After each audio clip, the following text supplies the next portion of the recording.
皆さんこんにちは. It's me, Shogo. And Harumi. Guys, we are at an amazing restaurant in Kyoto called Enzu. Now, Enzu is actually a restaurant in Kyoto that I've been to once before I came together with Harumi, and it was with Yushin Sensei that I was running the EI activity at. Ooh, the smoke.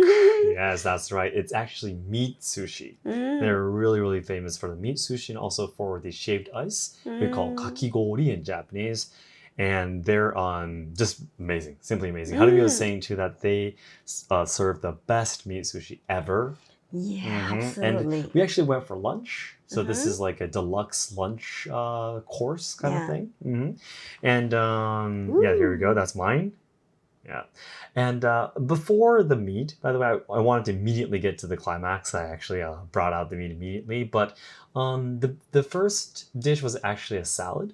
Yeah, I cut that out because, it just takes a little bit too much until the main part comes. And I want you all to see this as soon as possible. And because it's amazing, they actually had this small, paper explaining like what each meat is. There's actually 6 sushi. They're all different. Yeah. Well, there's actually 3 different types of meat. Yeah. And I think my favorite, they were all great, but celery was amazing. Yeah. I think there was was there an ichibo there too, maybe? Yeah, there was different types of meat, but there was one that we really liked, I think. Yeah. Maybe it was like part of a shoulder part of the beef or something. Yeah, but it was amazing anyways. It was absolutely the best. And what I love, I think it's one of the most important things I always look out for when I search these restaurants or shops or whatever activities and stuff, but it's the people. From my point of view, if the staff there are kind, if they properly, have, let's just say, can communicate or not, from my point of view, is really important. Yeah. Sometimes, especially because Kyoto now has a lot of people coming from overseas too. A lot of Japanese people traveling to Kyoto all the time too, like students and such, coming forward there. Should I say 修学旅行? We say, yeah, school trips. School trip. We're actually taking pictures by it right now. We're really unnaturally smiling, but. That was actually because the staff was kind enough to ask us. Person. Yeah, he might have thought that we're tourists because we're wearing kimonos. But still, it was nice of him to ask, though. Yeah, we're easily to see as a tourist or, Yeah, people tend to see us as tourists. Yeah. That's right. Exactly. So yeah, the staff here probably are the best ever in Kyoto. All the restaurants, among all places in Kyoto, I think they are the best. Yeah, to be always honest. smiling. Yeah.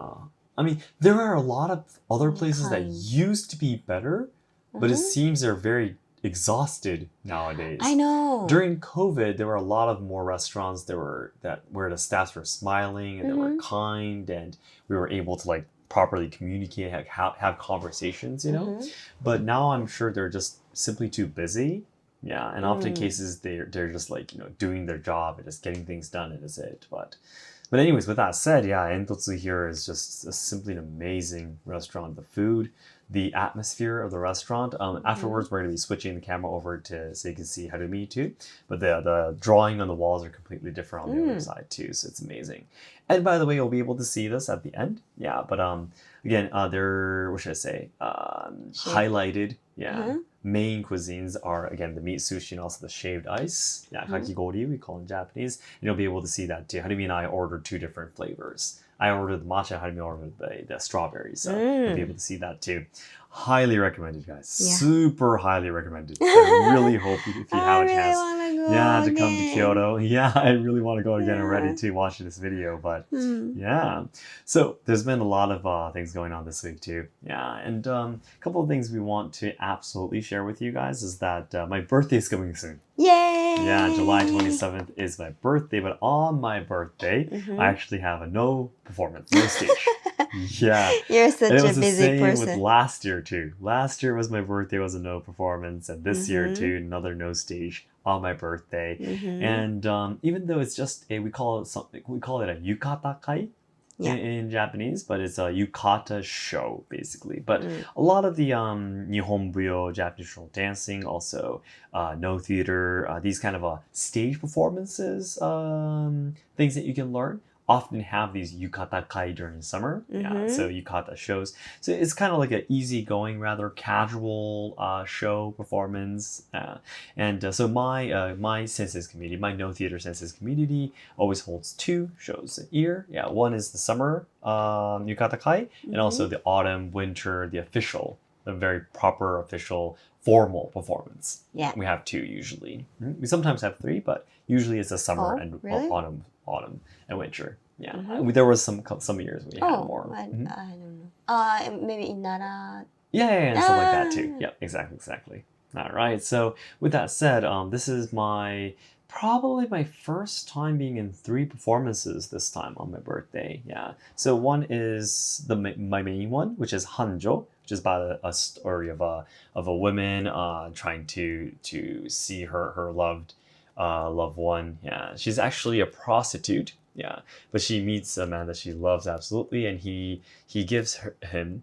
So women and men actually have different fans. Yeah, so they exchange fans, saying that we will absolutely meet again. They make a promise. Yeah, and but the man doesn't come back, and she's like, oh no, I must have been betrayed. But he was just taking time to get back. And they actually fall in love, and it's a happy ending at the end. But there's a story about that lady, which is called Hanjo, and there's one other story that I'll be participating as kind of like a side character, which is called Atsumori. Yeah. Now this is another completely different story, much more in the past probably. It's another a Genji Heike related story, you know, around the before the Kamakura period, when the aristocrats were still ruling Japan.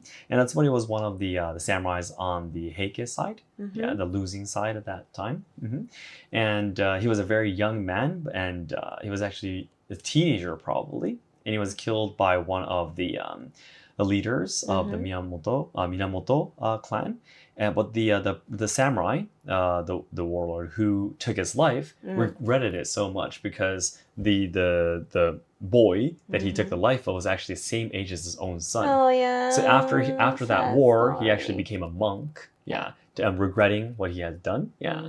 But he actually said leave. To the boy, by the way. Yeah. When he took the helmet off to cut his neck off, he realized as a really young boy. And I was like, no, please leave. I don't want to kill you. Please leave. But the boy himself said, I don't want to leave. I want to die as a samurai. You need to kill me now.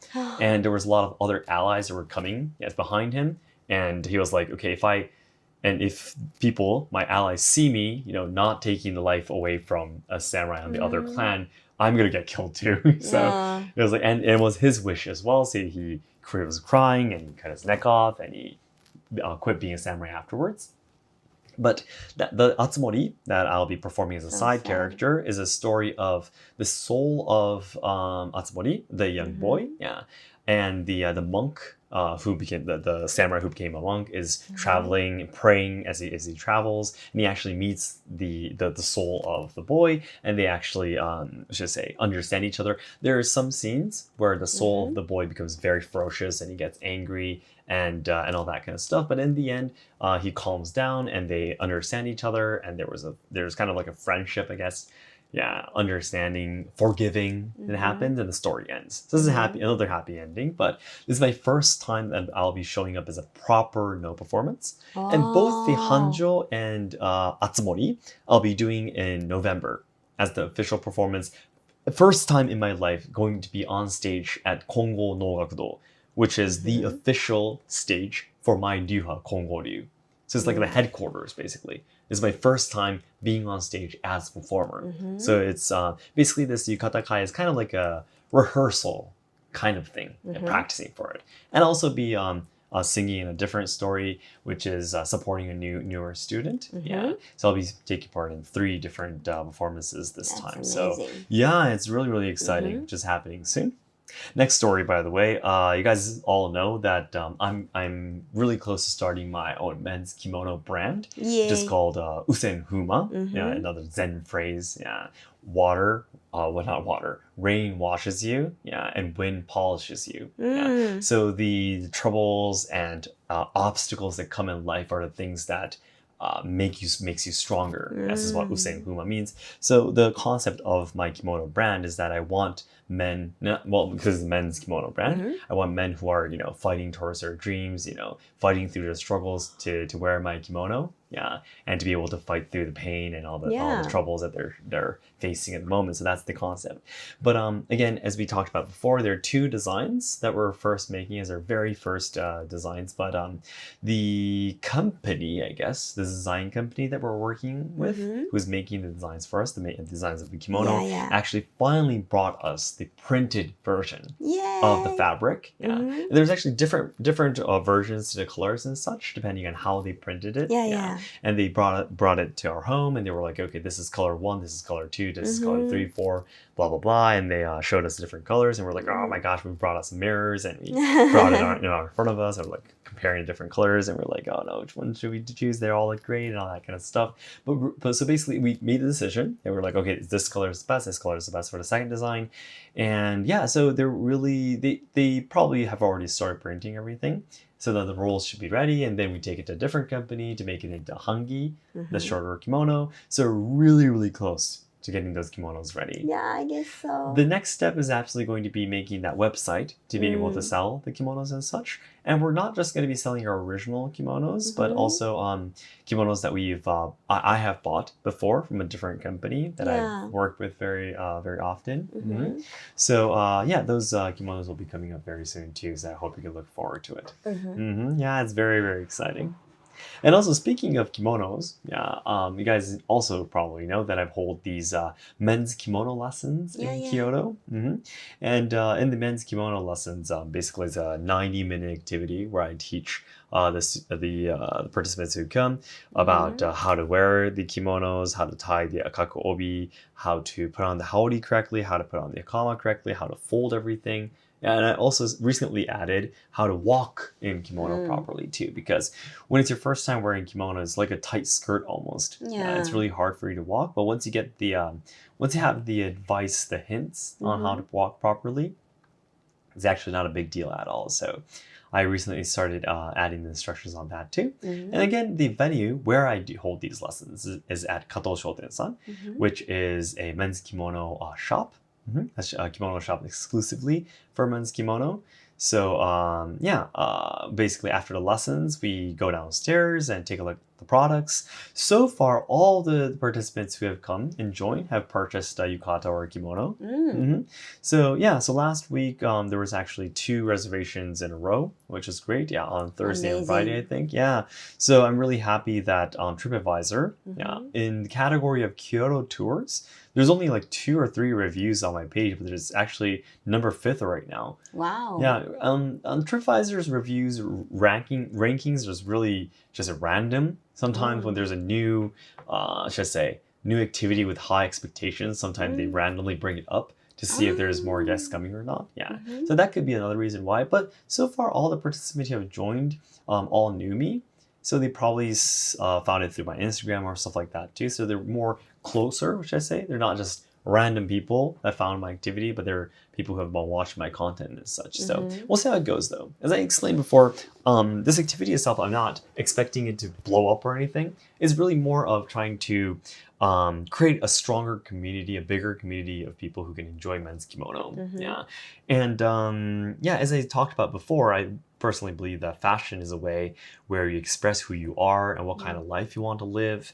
And yeah, I'm pretty sure you understand that too. We talked about this before as well, right? Yeah. So I really want more people to be able to, the concept, the mindset. I want more people to be able to express themselves with the kimonos. And I'm sure there's so many people outside of Japan too, when they wear kimonos, they can really feel being themselves, being able to be confident. Oh, there we go. That's the kakigori, shaved ice. Oh, and we didn't talk about the background too. It's completely different, right? Yeah. Yeah, and on Harumi's side is actually a kakigori in the back. The strawberries, and I don't know what the green part is, but yeah. Maybe just a leaf. I don't know at all either, but it's amazing. Yeah, strawberry. My matcha is coming soon. And once it comes, we'll start eating for a while, but I'll change the camera angle so you can see both of us eating it.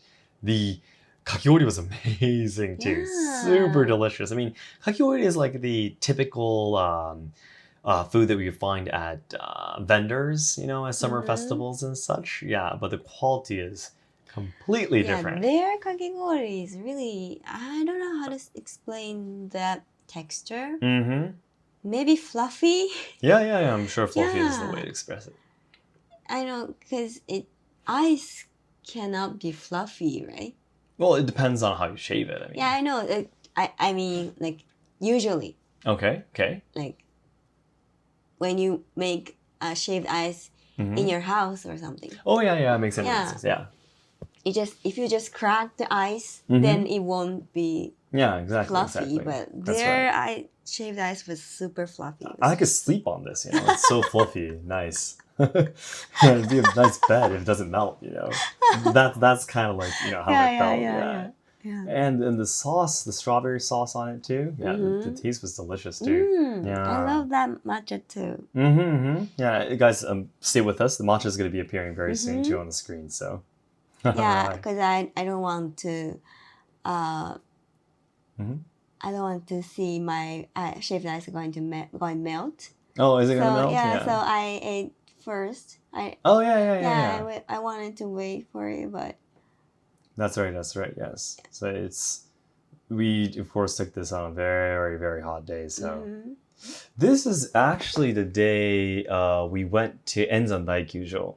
So you guys saw us at Enzu Daikyu-jo last week on this channel. Yeah.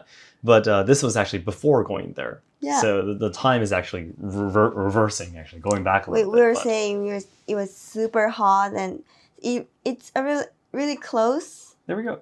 See? Yay! Turning the camera angle a little bit, yeah. I don't say it's really close, but it's not so far. But we walked there. Yeah. Oh, really? Remember? Did we? Yeah, we walked there. You were having a phone call about the kimono business, and in between, we walked the bridge and we walked all the way there. I don't remember. Oh my gosh! Oh my gosh! You received? Oh yeah. I had a phone call. Yeah. We had to stop once. Stopped once. Yeah. It was really hot, and it was like we're running out of time. We need to go, but it was an emergency call. So with kimono-related business stuff. I love this matcha. Mine's the matcha one. Yeah, it's a perfect camera angle. Yeah. Because you get to see us both. Yeah. Or we're exchanging a little bit. Yeah. All right, so we have only a little bit of time left, but I think recently the hot topic in Japan was absolutely the election. There we go. I was trying to look for that word. Yeah, election. Yeah. The voting that happened in Japan recently. Yeah.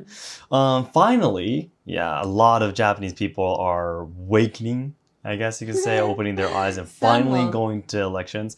Japan is one of the worst 3 countries in the world where there is free voting. Yeah, that has the lowest voting rates. I think there were a couple of years when it was the worst. It was like 19%. Can you guys believe that? The voting rate is like 19%. So the whole government and everything is decided by only 19% of Japanese people. No, the lowest is 44%. Really? I think it was like a certain timing and also like a certain type of election, I think. Yeah, maybe maybe it was about talking that day. It could be that day. Yeah, the specific like voting date. Sorry, I think it might have been in people in their 20s or something like that. Oh yeah. People from like 18 to 30 something. Voting rate was like 19%. I think that's what I was trying to say. Exactly. Right. So it was horrible anyways, for a long time. And it's finally starting to get better. Yeah. So the current, what should I say, party that's in charge of running Japan, has basically been doing a wonderful job of, letting the economy decline for 30 years. And no one said nothing about it for some reason. Yeah. No, guys, when I was younger, like when I was a college student, people were saying crazy stuff. I still remember I talk about this with Harumi all the time, but there are people who run businesses and like, oh, I'm an entrepreneur, I'm a CEO of my small company, but I have no interest in politics. It's like, what the heck are you saying? That doesn't make any sense at all. Like, I have been going to vote from the very first day that I could, when I was in my when I was turned 20 years old, I immediately went to vote and I've never missed voting before. Unless when I was in China. Otherwise, I've always went to vote. Obviously, it's a right of being a Japanese person, living in Japan. And it's also a responsibility to express, what you believe, what you think is right. And we're not going to actually talk about like which party I voted for and stuff like that. But we don't have to talk about that. But of course, what should I say? It's okay for if the people are choosing a certain party and they're doing a horrible job. If they chose it, it's fine. But people not going to voting and these certain people, certain group of people in the whole community and the population deciding everything is definitely not healthy. And that was the case. And the reason why people were able to ignore politics for such a long time, for like 3 decades or even longer, was because Japan was wealthy. And that's the reason why Japan was wealthy, was not because Japanese people are talented or, gifted or anything, which a lot of people tend to say, but that's not true. The only reason why Japan was economically prosperous for a long time was because the population was huge. This is, economics, basically. This is math, simple math. Math. Exactly. Because every country has a strength and beauties and cultures and everything, right? Japan is not the only special place in the world, which a lot of people claim to say, But no, it's just simply the population was huge. That's the reason why it was economically strong. Yes. Now the population is declining. We're weakening. We're getting poorer. And finally, people are like, oh, I think we need to go and vote. Take a look at our government where they're making the taxes, bigger and bigger and all that kind of stuff. And finally, people in their 20s and such are, going to vote and such. And this time, it seems there has been a great effect.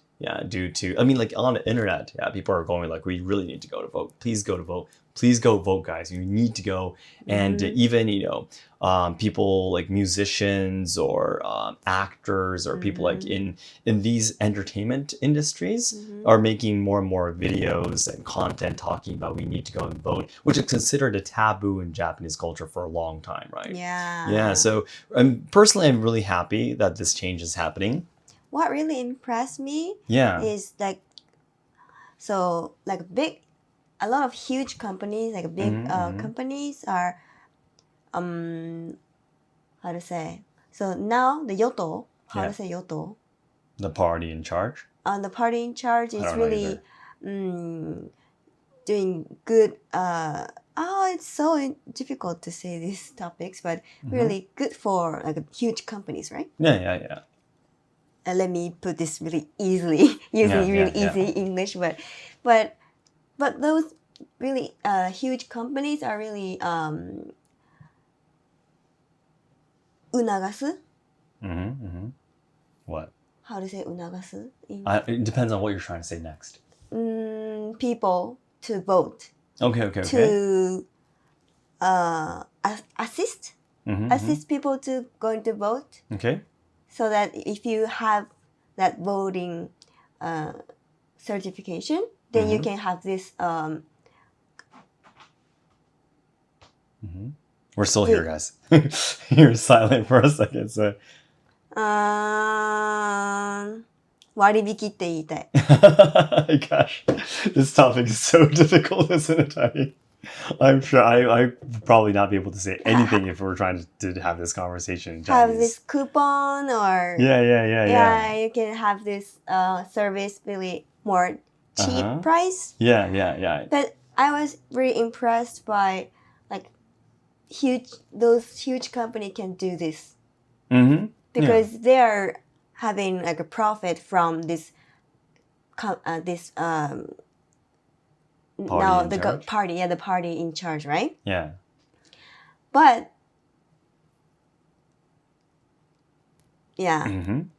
so but still, what I want to say is still it's just 58%. Exactly. Going to vote. 58, right?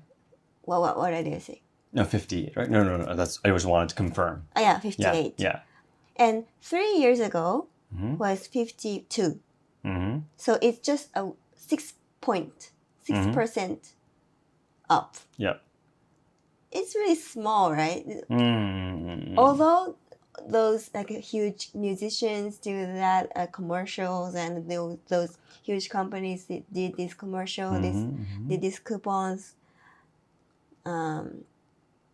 but still it's only 6 point. Yeah. Maybe because it's the Sanrenkyu, the holiday.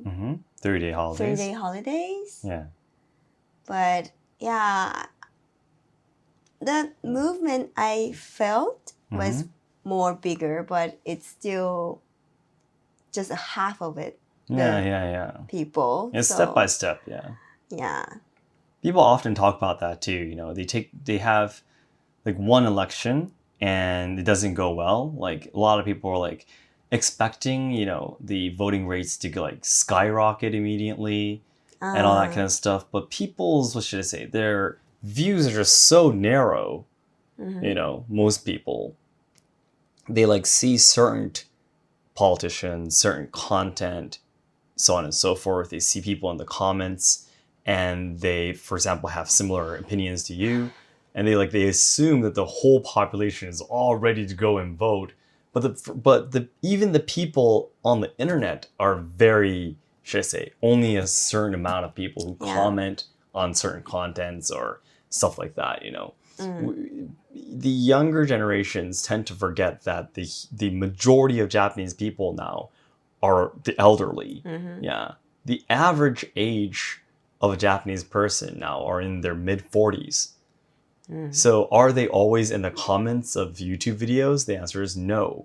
So when you see these certain videos and you see these certain comments, it looks as if, you know, that everyone is really eager to go and vote, but that's not always the case. So that's another thing too. Yeah. But I personally believe it's step by step. It's, you know, by a few percent, it is getting better and better. I feel. Yeah. So it's just, we need to take baby steps. I mean, we didn't do anything for 30 years. Why do you expect everything to get better in like a couple of years, right? I mean, a lot of people are like that. They're like, oh no, it's you know, we're in despair. We did so many things, but still Japan isn't, you know, waking up. But it's gonna take time. Yeah. Yeah, but it was a huge step this time. This time especially was huge. Yeah, it was growing bigger and bigger and bigger. But this time finally, it's taken what should I say? The results are actually showing up on the surface. So I really feel that it's a good thing. Yeah. Again, I just want to confirm before we go today, I'm not saying that a certain political party is better or worse, or we're not talking about that. I'm just saying that it's important that the people living in Japan express what they want, you know, and express that they're there and they exist. Yeah. If, for example, mothers and fathers don't vote, mothers and fathers' voices aren't going to be reflected in what the government's going to be doing. Yeah, if the younger generations don't go and vote, no one's going to care about the younger generations because they don't vote, right? Basically, the voters are kind of like the patrons for the politicians. You know, they're the customers, they're the guests, you know. And so you gotta make the politicians think that, oh, the votes that the younger generations have a meaning too. Yeah, it's important to go and get these numbers from the younger generations as well, right? So it's important that to express that the younger generation is also interested and concerned and desperate, and they're struggling. Yeah, this message needs to be sent. How and who you wish, you know, to do that for you is up to you. Yeah, but I think that if there's you know 100 people in a group, 100 people's voices should be heard, you know, equally. So I'm really hope that Japan's heading towards that direction. Yeah. All right, then we're running out of the video, so we'll see you in the next episode, guys. Thank you so much. Goodbye from Harumi and Shogo, who has been talking around 1 a.m. after spending a very long day. Guys, enjoy your week, guys. See you next week. Bye-bye.